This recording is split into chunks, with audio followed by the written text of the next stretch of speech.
tenemos, bueno, siempre van a hacer el ritual de matrimonio, el ritual de matrimonio. Hoy tendremos un ritual de matrimonio y tendremos también la plática esotérica, etc. Empezaremos naturalmente preparando el ambiente con nuestra plática de tipo esotérico y luego proseguiremos con todo lo demás. Espero que los hermanos pues pongan toda su atención.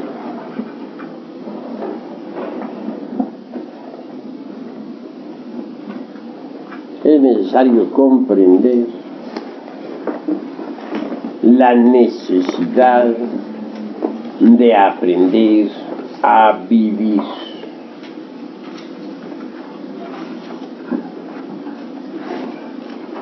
Las experiencias de la vida diaria son muy útiles. Desafortunadamente las gentes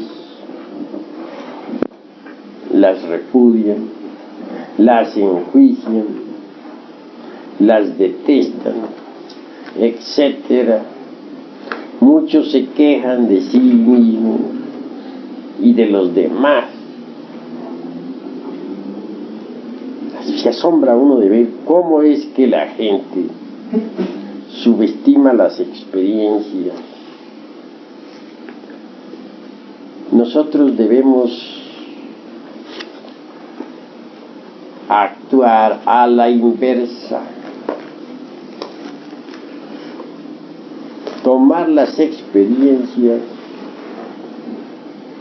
para nuestra propia autorrealización.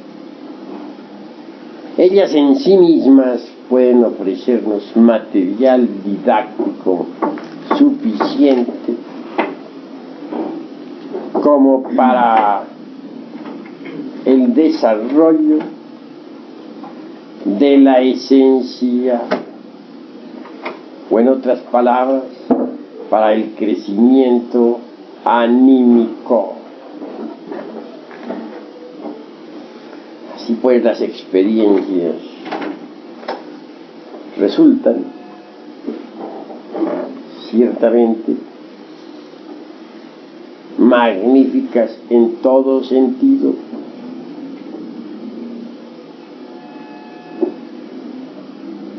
No es posible sacar material didáctico para el desarrollo de la conciencia de cualquier otro lugar que no sea de las experiencias. Por eso es que quienes las repudian o quienes protestan contra las dolorosas experiencias de la vida, obviamente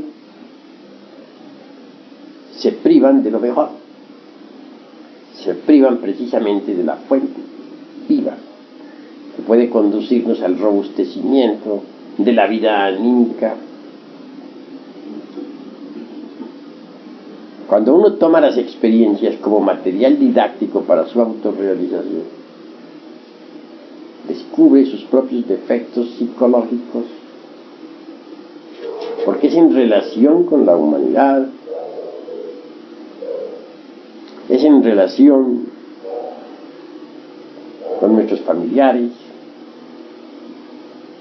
es en relación con nuestros compañeros de trabajo, en la fábrica, en el campo, etc., donde nosotros, mediante las experiencias, logramos el autodescubrimiento. Obviamente, las experiencias son las que nos hacen aflorar nuestros propios errores en presencia de nuestros insultadores, por ejemplo. Aflora el yo de la ira. En presencia del vino, aflora el yo de la borrachera. En presencia de personas del otro sexo, si no estamos alertas y vigilantes, como vivía en época de guerra, aflora la lujuria. Así pues, resultan útiles las experiencias para conocernos a sí mismos.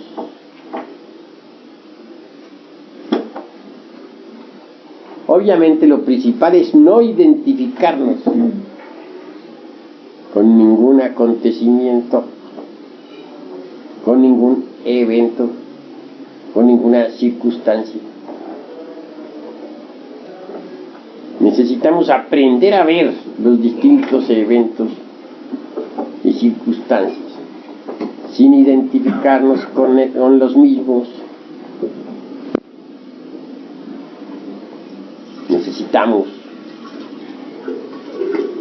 aprovechar cada experiencia, por dolorosa que sea, para el autodescubrimiento. Cuando uno se está observando a sí mismo, ve cuán útiles son las experiencias. Si nos retiráramos a una caverna solitaria sin habernos autodescubierto, sin habernos conocido a sí mismos, sin haber disuelto el ego, el resultado sería el más absoluto fracaso.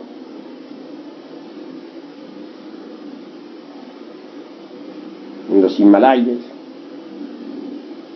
muchos anacoretas vivieron en cavernas y hasta desarrollaron algunos siddhis, es decir, poderes.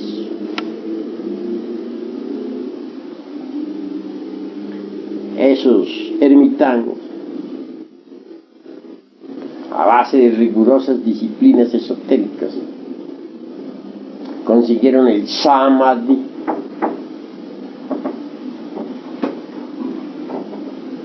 y gozaron entonces con el mismo, penetrando en el alaya del universo y hasta perdiéndose por instantes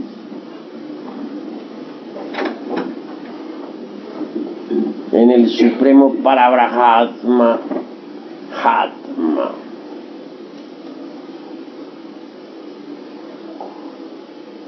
Lo que sucedió realmente fue que, entrenados en las más diversas disciplinas de la mente, tales cenobitas lograban desembotellar la esencia, la conciencia, y esta, en ausencia del ego, pudo experimentar eso que no es del tiempo, eso que está más allá del cuerpo, de los afectos y de la mente. Embriagados pues con el soma del samadhi, se creyeron mahatmas. Nunca trabajaron sobre el ego, jamás se preocuparon por desintegrar los diversos agregados psíquicos, solo se especializaron en la yoga de la meditación. Ya desencarnaron, como quiera que indubitablemente se habían hecho atletas de la ciencia del dhyani o meditación. La esencia momentáneamente pudo hasta penetrar en los templos, en los planetas del Cristo, flotar en el ambiente de tales planetas que son de naturaleza espiritual. Desafortunadamente, sin poder ingresar a las corporaciones de dichos mundos. Pasado el éxtasis, la esencia volvió otra vez al ego, al interior del mí mismo. Posteriormente regresaron, se reincorporaron y ahora son en el mundo occidental personas vulgares, comunes y corrientes. En tanto en el Oriente, en el Tíbet, se les sigue aún todavía venerando como a santos. Es necesario entender la necesidad de desintegrar el ego. No sería posible esto si no aprovecháramos las duras experiencias de la vida. Personas también que después de un trabajo de observación constante con los distintos eventos de la existencia, se olvidan del trabajo. Entonces las experiencias vuelven a ser tomadas como antes. Cuando uno toma las experiencias de la vida como un medio para llegar a un fin, como un medio para el autodescubrimiento, como un medio para la autoobservación, puede saborearlas. El sabor del trabajo es algo maravilloso. Le da a uno una exquisitez inefable. Cuando uno descubre que tiene tal o cual defecto psicológico y lo elimina, entonces viene a saborear el trabajo. Es un sabor inconfundible. Pero cuando uno, después de haber trabajado, abandona el trabajo sobre sí mismo y vuelve a tomar las experiencias de la vida tal como antes, es decir, vuelve a reinvertir el sentido de las experiencias, entonces indubitablemente sentirá otra vez el mismo sabor de la rutina diaria, el mismo sabor a vida de siempre. Hay pues que distinguir claramente entre el sabor trabajo y el sabor de la vida rutinaria. Por eso yo les digo a ustedes, mis caros hermanos, no huyan de las experiencias de la vida. Aprovechen hasta la más simple experiencia para el autodescubrimiento. Cualquier evento, por insignificante que sea, nos permite el autoconocimiento. Porque precisamente es en relación con las distintas gentes como viene uno a autodescubrir, a descubrir sus propios errores, que afloran tan espontáneos, que basta estar en estado de alerta para verlos. Defecto descubierto debe ser trabajado, debe ser enjuiciado, debe ser analizado correctamente, debe ser comprendido a través de la técnica de la meditación. Posteriormente viene la ejecución, la disolución. Cualquier agregado psíquico puede ser disuelto con la ayuda de Devi Kundalini Chakra, nuestra Madre Divina. Si nosotros le suplicamos, elimine de nuestro interior el agregado psíquico que hemos comprendido, ella así lo hará, lo desintegrará y quedaremos libres de tal defecto. Cuán dichoso se siente uno cuando elimina de sí mismo algún defecto. Siente uno como si le hubieran quitado una abrumadora carga de encima. Cuánta dicha. Y a medida que los distintos agregados psíquicos se van desintegrando, la esencia, el Buddhata, se van siendo liberados. Y cuando todos los agregados han sido reducidos a polvareda cósmica, desaparece la conciencia egoica y solo queda la conciencia limpia del ser, la conciencia prístina, original. Así pues, bien vale la pena que aprovechemos las experiencias prácticas de la vida para el autodescubrimiento. Sin ellas no sería posible el autodescubrimiento. Aquellos ermitaños que en tiempos idos se encerraron en las cavernas para meditar, alimentados por ahí con hierbas, raíces del bosque. Consiguieron hacerse atletas del Samadhi. Algunos lograron hasta el Satori. El vacío iluminador irrumpió en sus mentes, mas nunca pudieron realizar en sí mismos el vacío iluminador. Una cosa, mis queridos hermanos, es experimentar el vacío iluminador, y otra cosa es, en verdad les digo, realizar en sí mismos al vacío iluminador. Hubo santos, místicos, ermitaños en el Oriente que experimentaron el vacío iluminador. Pero, como quiera que no trabajaron sobre sí mismos, como quiera que no eliminaron los agregados psíquicos, no pudieron realizar en sí mismos el vacío iluminador. Experimentar la naturaleza del vacío iluminador es útil, mis queridos hermanos, muy útil. Pero solamente nos quedamos en ese estadio del ser y no autorrealizamos interiormente el vacío iluminador, habremos perdido el tiempo, lamentablemente. No podríamos verdaderamente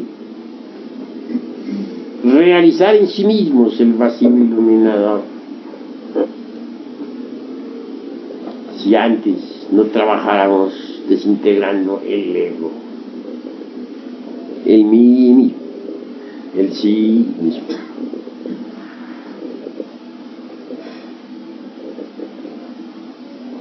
Así pues, vale la pena reflexionar profundamente en todas estas cosas. A medida que nosotros vayamos desintegrando en sí mismos al ego, la conciencia se irá liberando. Y cuando absolutamente hayamos logrado la desintegración absoluta del mí mismo, la conciencia estará absolutamente liberada. Entonces el vacío iluminador habrá sido realizado en cada uno de nosotros. Solo aquellos que han realizado en sí mismos el vacío iluminador pueden vivir en los planetas del Cristo. Sepan ustedes que alrededor de cada sol que nos ilumina giran los planetas del Cristo. Ellos son de naturaleza espiritual, no material. Hay dos naturalezas. La una es mutable, pasajera, perecedera. Es la naturaleza del mundo físico. Mas hay otra naturaleza, la naturaleza de los planetas del Cristo. Es inmortal, inmutable, imperecedera, terriblemente divina. En esos planetas viven las humanidades divinas. Dentro de cada criatura de esas mora el Cristo. El Cristo resplandece en cada criatura. Pero intentar convertirse en habitantes de los planetas del Señor sin haber eliminado el ego es absurdo. Querer eliminar el ego renunciando a las experiencias de la vida o protestando contra las mismas o desesperándose o identificándose con cada evento es estúpido, porque el material didáctico para la autorrealización no sale de ninguna otra parte sino de las experiencias de la vida. Y pues tomemos cada experiencia, por dolorosa que sea, con alegría. Pensemos en que nos da el material didáctico suficiente para la autorrealización. No cometamos el error de identificarnos con ningún evento. Mas tampoco cometamos el error de repudiar evento alguno. cada experiencia de la vida es útil. Cuando hayamos disuelto la totalidad del ego, nuestra mente interior se habrá abierto. Ya les he dicho a ustedes que hay 3 mentes, y hoy se los repito. La primera podemos denominarla la mente sensual. En ella está la levadura de los saduceos, groseros y materialistas. La segunda es la mente intermedia. Y tercero es la mente interior. En la mente intermedia están las creencias de las distintas religiones. Es la levadura de los fariseos. Jesús el Cristo dice: cuidaos de la levadura de los saduceos y de los fariseos. Es decir, cuidaos de las doctrinas de los saduceos materialistas y de los fariseos hipócritas. Esas son palabras del Evangelio del Señor.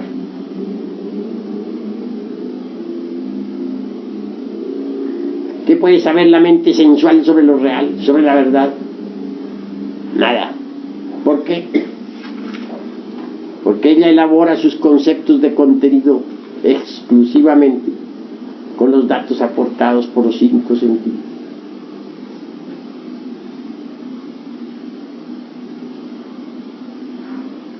La mente intermedia tampoco sabe nada de lo real. Allí están las doctrinas de los fariseos. Bien sabemos que ellos asisten a sus templos para que otros los vean. Asisten a sus santos oficios o ritos para que otros digan de ellos lo mejor. Mas nunca trabajan sobre sí mismos. Fundamentan su religión exclusivamente en las creencias. Y eso es absurdo. Con la muerte del ego se abre la mente interior. Y esta es distinta. Esta funciona con los resortes de la conciencia. Esta recibe los datos de la conciencia superlativa del ser. Y con tales datos elabora sus conceptos de contenido. Como quiera que la conciencia trascendental y superlativa del ser tiene poder para experimentar lo real, la verdad. Obviamente la mente interior, al ser así informada, tiene buenos datos para elaborar sus conceptos de contenido. Por algo es que a la mente interior se le denomina razón objetiva. Por algo es que a la mente sensual se le denomina razón subjetiva. Quien tenga desarrollada la mente interior conoce lo real, conoce la verdad, conoce eso que está más allá del cuerpo, de los afectos y de la mente. Conoce los misterios de la vida y de la muerte. No porque otro se los diga o se los deje de decir, sino por experiencia mística directa.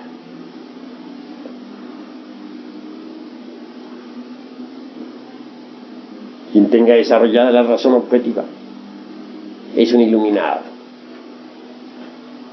Mas hay 6 grados de desarrollo de la razón objetiva.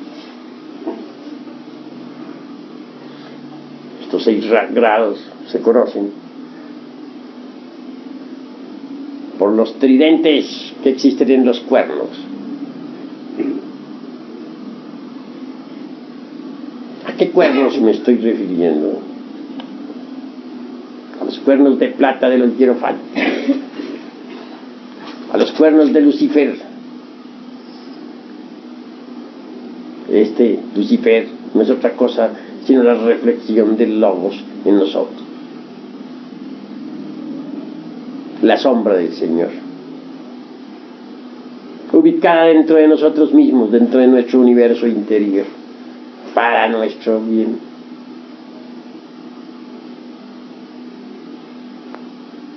¿Podríamos acaso ascender hasta el Gólgota del Padre por otro camino que no fuera el cuerpo de Lucifer, las espaldas de Lucifer. Imposible. ¿Podría alguien acaso trabajar en la forja de los cíclopes sin el impulso de Lucifer? Imposible. Lucifer da el impulso. Y si nosotros sabemos clavar la lanza en su costado, lo vencemos. Vencido el dragón, subimos, usando su espalda como escalera. La tentación es fuego. El triunfo sobre la tentación es luz. Si logramos vencer a Lucifer, subimos de grado en grado por sus espaldas. Cada triunfo sobre Lucifer implica de hecho un peldaño en el ascenso. Así de peldaño en peldaño llegamos a la cumbre del ser. Subimos por la montaña del ser. Decía que los 6 grados de desarrollo de la razón objetiva están en los cuernos de Lucifer. Sí, ahí está la marca. Quien tan solo tenga un tridente en esos cuernos no ha subido sino un grado. Quien tenga 2 tridentes indica un segundo grado de desarrollo en su razón objetiva. Quien tenga un 3 ha perfeccionado su mente hasta el 3er grado de su perfección objetiva. Pero quien tenga los 6 grados de los 6 tridentes en sus cuernos habrá alcanzado la perfección absoluta en la razón objetiva del ser. Habrá llegado al sagrado anclaje y podrá permanecer en él. Será perfecto. Y todos los coros de las ecolaptías de este universo, los 4 grandes coros o grupos, les obedecerán y venerarán. A lo mejor dijéramos, le obedecerá, le venerará.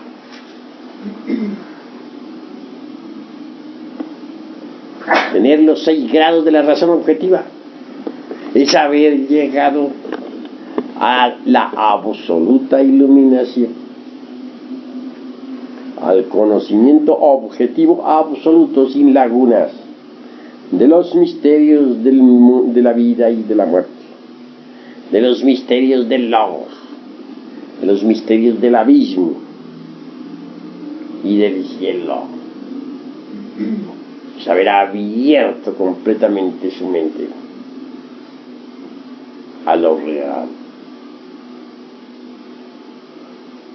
Por eso, quien llegue al 6º grado puede reposar en el sagrado anclaje. Quien llegue al 6º grado se encuentra tan solo a 3 grados de la infinitud que todo lo sustenta. Y esto hay que saberlo entender. Quiero pues que los hermanos reflexionen profundamente en esto. Mucho se ha hablado sobre los chakras, discos, ruedas magnéticas del cuerpo astral. ¿Son útiles? Sí, son útiles. Pero todas esas ruedas, chakras, discos, magnéticos, etc., a pesar de ser tan maravillosos, pues nos permiten las extrapercepciones. Resultan en verdad como míseras bujías de cebo ante la razón objetiva del ser. Puede la clarividencia, por ejemplo, ser muy hermosa. ¿Quién negaría los poderes intrínsecos de los chakras. ¿Quién negaría los poderes intrínsecos de la Ajna Chakra?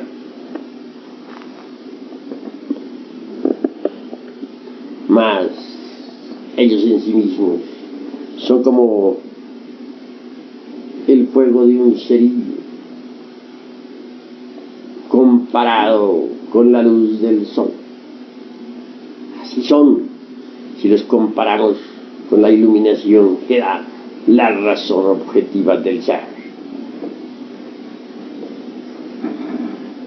De manera que, ¿cuál es el máximo o los máximos poderes que el anacoreta gnóstico puede lograr? ¿Estarán en los chakras? ¿Dónde estarán? En verdad, hermanos, les digo que no están en los chakras. Entonces, ¿dónde están? Les digo en verdad, están en la razón objetiva del ser.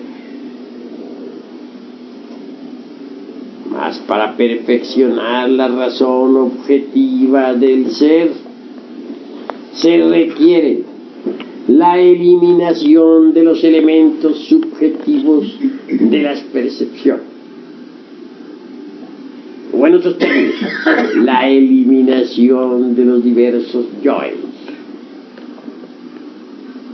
Si así procedemos, si nos resolvemos a pasar por la aniquilación budista, tan temida para los señores del teosofismo,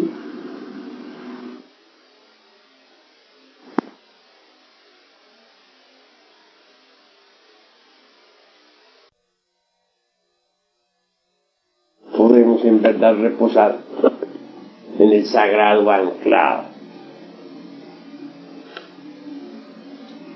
Hay dos psiquismos. El inferior está relacionado con los chakras. El superior, que pertenece a la conciencia superlativa y trascendental del ser, a los valores étnicos de lo divinal, de lo trascendental, a la cultura universal, espiritual, divinal.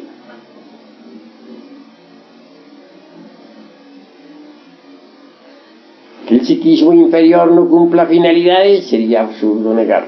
Sí cumple algunas finalidades. Que el desarrollo de los chakras sea inútil, no digo así, no pienso así. Es útil hasta cierto punto, pero no es todo.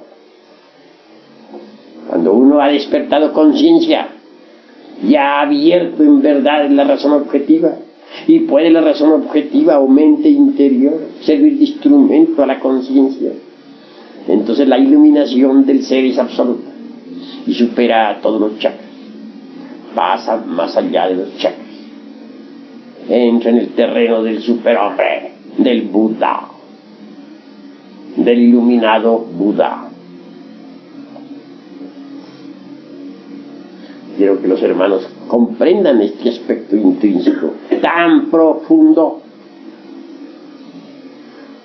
Quiero que entiendan también por tal motivo la necesidad de pasar por la aniquilación budista.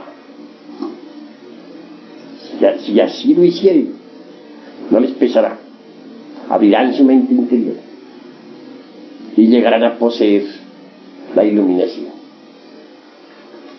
No quiero decir que antes no sea posible la experiencia del vacío iluminador. Es posible.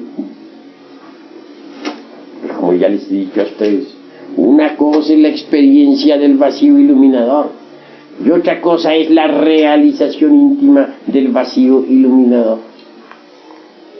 Cualquier anacoreta puede experimentar el vacío iluminador, pero eso no implica forzosamente la autorrealización íntima del vacío iluminador. Nadie podría realmente autorrealizar el vacío iluminador en sí mismo, en tanto no haya eliminado o desintegrado todos esos agregados psíquicos inhumanos que llevamos en nuestro interior. Vale la pena que comprendamos pues todo esto, que reflexionemos profundamente en el proceso de desintegración del ego. Hemos de sangrar profundamente. necesitamos lavar nuestros propios pies con la sangre del corazón. Si es que queremos quedar completamente puros.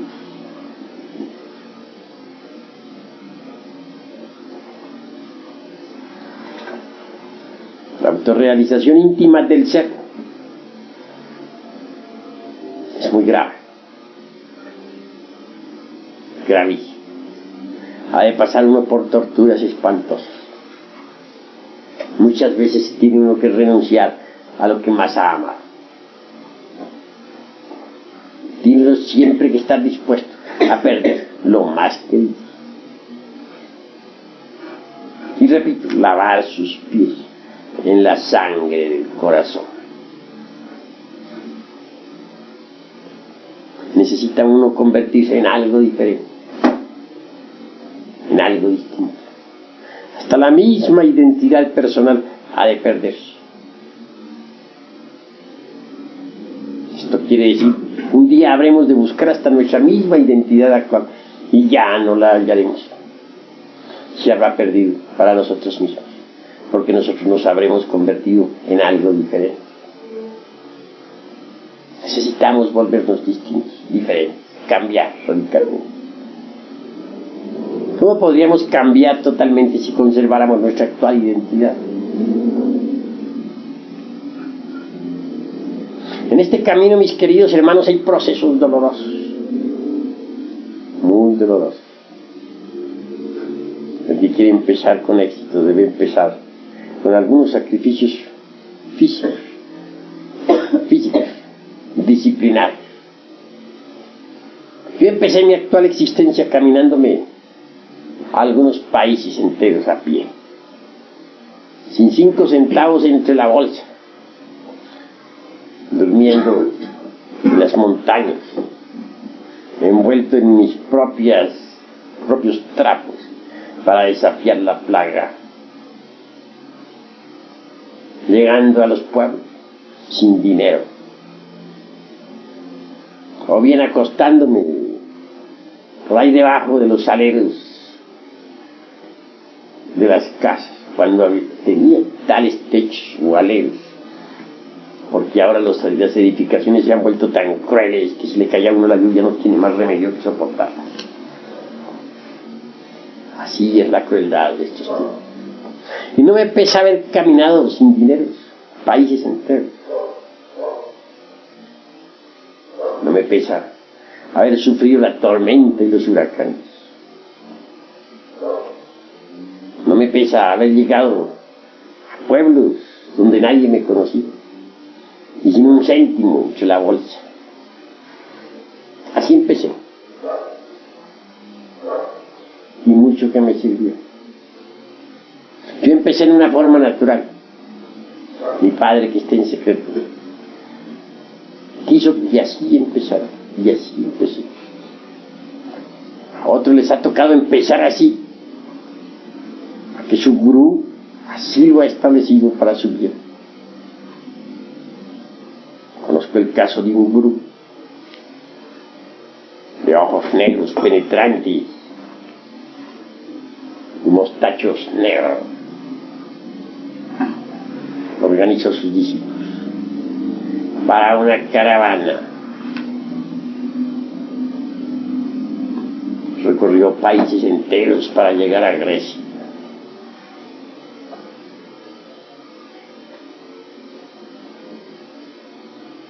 Lo digo, para llegar a Persia, Spencer, desde Rusia. Caminar por ahí entre la nieve, mujeres, hombres, algunos con el pie descalzo, sangrando, durmiendo en las montañas, expuestos a los lobos, firmes en la disciplina. Hasta llegar a ese país de Persia, sencillamente para encontrar una casa desocupada donde vivir. Tontería, diría cualquiera. ¿Cómo es posible un viaje con un grupo de personas que están sufriendo a través de las montañas y del hielo, durmiendo en la noche en las selvas, expuesto a los lobos del invierno? ¿Con qué objeto? Congruente parecería. Para llegar por último a una casa que había alquilado, pues para eso no se necesita de todo eso. Se podría haber hecho el viaje de un maravilloso automóvil o en un avión. El gurú sabía lo que hacía. Si el discípulo va a la derecha, el gurú lo jalaba a la izquierda. Y si jalaba el discípulo a la izquierda, el gurú como al caballo le jalaba las riendas para que mirara hacia la derecha. Y a sufrir un poco. Sus discípulos se forjaron desde un principio en la dura disciplina y resultaron magníficos. A mí me tocó también forjarme en principio en esa dura disciplina. Mi padre, que está en secreto, así lo hizo. No lo había entendido. Mucho más tarde en el tiempo lo entendí. Que él había seguido conmigo el mismo proceso que han seguido todos los gurús de los tiempos, sometiendo a los estudiantes primero que todo a esas duras pruebas. No hay duda de que fueron magníficos los estudiantes que por las mismas pasaron.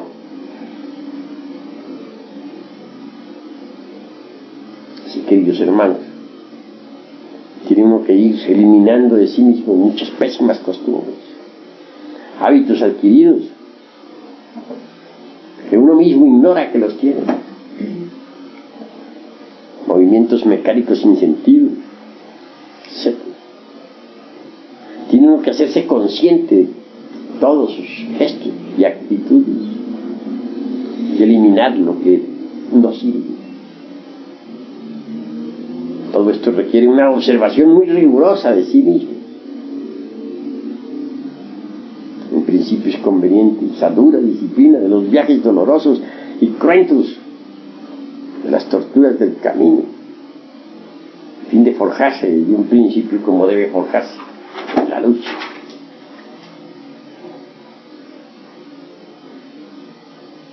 Quieren no desmayar pues en la cuestión de la autoobservación psicológica. A medida que uno se vaya autoobservando, va descubriendo cuántos yoes que tenía, yoes que ignoraba que tenía.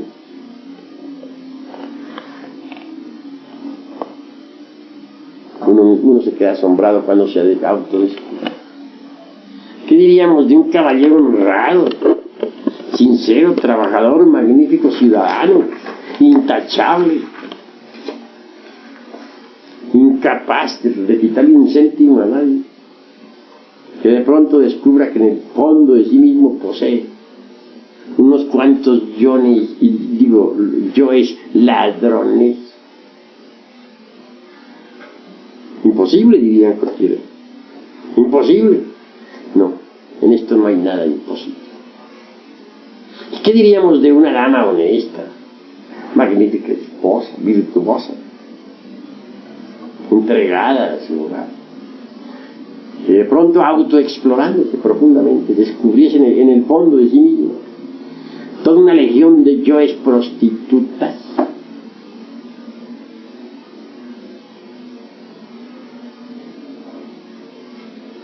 Qué incongruente, dirían muchos, al oír una explicación de estas. Qué ilógico, qué paradójico. Pero en el terreno de la psicología profunda, todo esto es posible. En el fondo de cada uno de nosotros hay una creación equivocada. Yoes de los antiguos tiempos. Yoes que personifican errores espantosos. Y lo más grave es que dentro de los mismos está embotellada la conciencia, siempre y enfrascada, siempre procesándose en virtud de su propio embotellamiento. ¿Cuál es el peor obstáculo que existe para la disolución del ego? ¿Cuál será la peor inconveniente? Lujuria. Sí, es una palabra terrible. ¿Quién no la tiene? Y entre los aquí presentes podría decir que nunca ha tenido lujuria.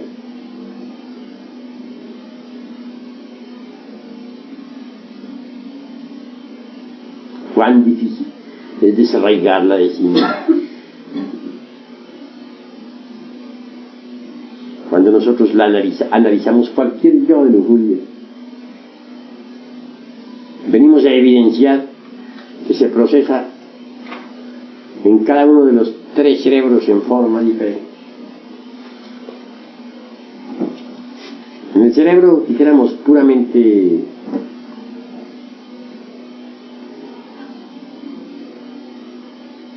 emocional, se expresaría como amor. En el cerebro puramente motor, instintivo, sexual, a través del erotismo. En el cerebro exclusivamente intelectual, como planes, proyectos relacionados con el amor.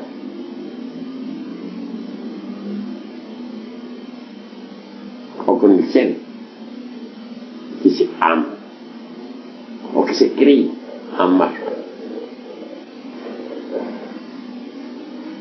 Sin embargo, de ahí todas no son sino fenómenos de un mismo yo, que se llama lujuria.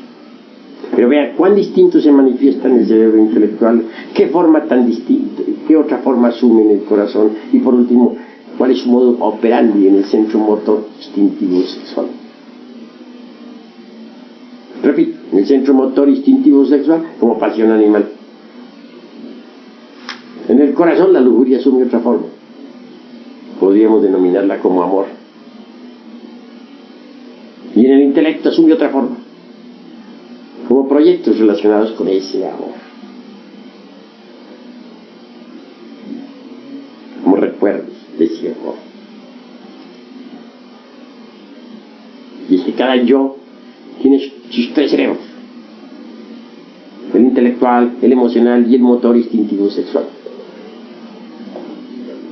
Cada yo es una persona con sus 3 cerebros. Eso es obvio. Así pues que dentro de nuestra persona hay miles de personas y cada una de ellas está organizada con sus 3 cerebros. Entonces la personalidad no es más que una marioneta jalada por hilos invisibles. Y ahí yo es muy difícil de arrancar de sí mismo y de desintegrar. Yo es que se confunden con la espiritualidad y con el amor. Se necesita tener, dijéramos, el ojo clínico para verse a sí mismo. Disponer siempre de ese bisturí finísimo de la autocrítica para abrir todo lo que tiene y hacerle la disección a sus valores. Solo así puede saber realmente qué es lo que tiene de verdad.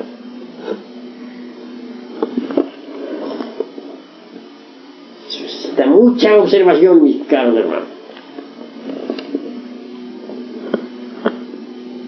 Somos espantosamente débiles y nos creemos muy fuertes. Somos criaturas desnables, exageradamente débiles. Nada podríamos hacer si no tuviéramos una ayuda. Obviamente la tenemos. Contamos con el poder de la serpiente sagrada, con la divina madre Kundalini. Solo ella puede de verdad asistirnos para desintegrar los yoes. Solo ella con sus flamas puede reducir a cualquier yo a polvar y acoso. Así intentar desintegrar los yoes sin contar con la ayuda de Devi Kundalini Chakra.